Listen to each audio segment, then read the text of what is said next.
My mission is simple, to make you money. I'm here to level the playing field for all investors. There's always a bull market somewhere, and I promise to help you find it. Mad Money starts now.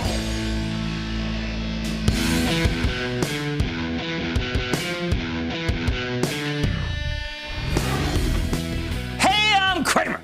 Welcome to Mad Money. Welcome to Cramerica, and welcome to the west coast of Cramerica. I'm coming to you from San Francisco, the heart of the tech revolution and home of some prime money-making opportunities. Other people want to make friends, but I'm out here in California to help you make some money. Because my job's not just to entertain, but to educate and teach you. So call me at 1-800-743-CNBC or tweet me at Jim Cramer. Embrace technology or die. People always ask me why the money team spends so much time out here in San Francisco. And the answer is pretty simple, frankly. If you want your business to survive in the 21st century, you need better tech. Tech that individualizes, tech that tells the story, tech that keeps you current, tech that makes your customers happy. After today's day, where the Dow gained 31 points, S&P inched up 0.05%, NASDAQ advanced 0.11%, I think you need to understand that we come out here basically to give technology its due. Tech is how good businesses become great ones. It's how they take themselves to the next level. And I want to show you how that works. Take tonight. We're going to the Levi's Innovation Factory in San Francisco Marina District, where this 166-year-old company has reinvented the way jeans are made. Later in the show, you'll hear from CEO Chip Bergh, who was faced, I think, with an existential dilemma. How do you make classic jeans without classic despoliation of the earth? In the old days, you could finish jeans using massive amounts of water. You didn't really care where the indigo went, right? Those days are gone. You know what else is gone? The era when manufacturers tell you what you want. Now you tell them what you want. Now, Levi's no longer needs to make millions of pairs of pants that are destined for landfills whenever there's just too much inventory. With technology, the consumer can create what she wants, when she wants it, something that's terrific for both sides, as well as the ultimate stakeholder, which is the Earth. Levi's needs to make jeans that look vintage, but they have to do it in a way that millennials know is fair to the workers, sustainable for the environment. So they engineered new technology to rebut the presumption of sweatshops and ecological damage that so many people seem to think they are still doing.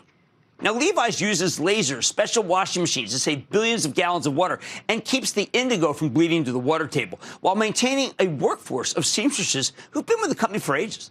Plus, this whole process gives you a better-made pair of pants in such a shorter time period. But not every business needs to develop its own tech. You can outsource. You can outsource most of the stuff, as a matter of fact. You remember we see these stocks on the ticker crawl beneath the screen, down here, like underneath me? Well, in many cases, our eyes glaze over when they see them. I mean, do you really need to know what a software as a service play like Zendesk does? The answer is, you bet you do. Bye. Well, you have to. Because it's an enterprise trying to sell something needs Zendesk. The platform is essential to boosting your sales for the likes of Netflix, Procter & Gamble, hey, Harry's, as you'll hear from Zendesk CEO later tonight. How do companies reach the younger generation that's no longer willing to sit through television ads? I mean, maybe through social media? And that's why we're talking to Twitter, as we always do when we come out here. And if you really want to get a read on the future of an entire industry, you can't just rely on public companies. You need to speak to the fast-growing, privately held players that are taking the world by storm, like Airbnb has done to the lodging business. Here's a company that's found a way to house everyone at the next Olympics in Tokyo, from spectators to refugee athletes, something the hotel chains are very ill-equipped to do. When you focus on the technology that's changing the world, it reminds you that when tech stocks go down, they're not necessarily out. Look, just look at two major semiconductor companies that got hit hard when they reported in the last few weeks: Advanced Micro Devices and Nvidia. At the time, I told you to hold your nose and buy both of them right into the weakness. Because in reality, I said they hadn't done anything wrong. The stocks were reacting to the charts, to the chatter, to the oh-so-slight revisions on one or two lines of gibberish that control absolutely nothing. I wasn't worried about AMD or Nvidia. Why? Because I came out here regularly, so I know how indispensable their chips have become to the modern world. That's what you discover when you're here. Sure enough, both AMD and Nvidia have made spectacular comebacks. Why? Well, let's circle back to Levi's. What does Levi's want to do aside from efficiently making eco-friendly jeans? Levi's wants your data so they can do a better job of figuring out what you want and then sell it to you at your price, just the way you want it. These days, everyone wants your data for the same reason, whether we're talking about music or television or clothes or food or games or newspaper articles, cars, cell phones, anything. And if you want to put that data to work, chances are you need chips from Nvidia or AMD. In that case, it's crazy to sell these stocks when they report good quarters with a tiny bit of irrelevant hair on them. Nobody will remember that fly in the ointment a week later, or even, frankly, with Nvidia a day later. And that's why AMD could rally more than 3% today, while Nvidia surged nearly 4%. Consider Nvidia for what it is. The best way to generate images and inferences that allow businesses to get better at business. If they chose to shun Nvidia for their data centers, they're going to fall behind the competition. Let me put it this way so you'll understand. During the next sell-off that creates a buying opportunity in these stocks like we had last week, by coming out to San Francisco, I learned which tech companies deserve the benefit of the doubt.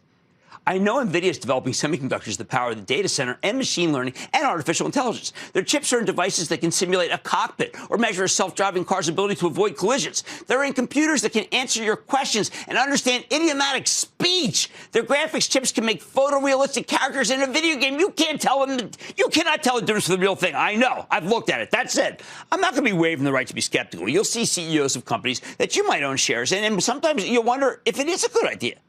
But the bottom line is, I need to expose you to as much of the world of technology as possible. You know why? Because it's technology that powers so much of your daily life and the choices you make or don't make. The thing is, I wouldn't know the difference between NVIDIA, the company, and yes, NVIDIA, the dog, if we didn't regularly make our way out here. It would just be another piece of paper or a piece of plastic.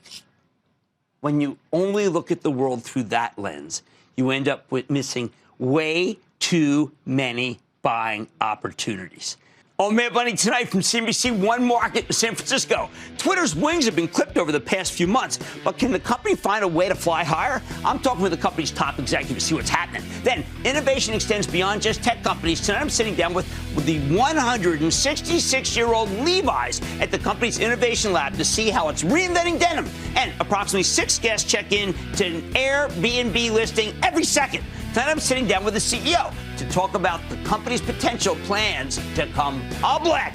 So stay with Cramer. Don't miss a second of Mad Money. Follow @Jim Cramer on Twitter. Have a question?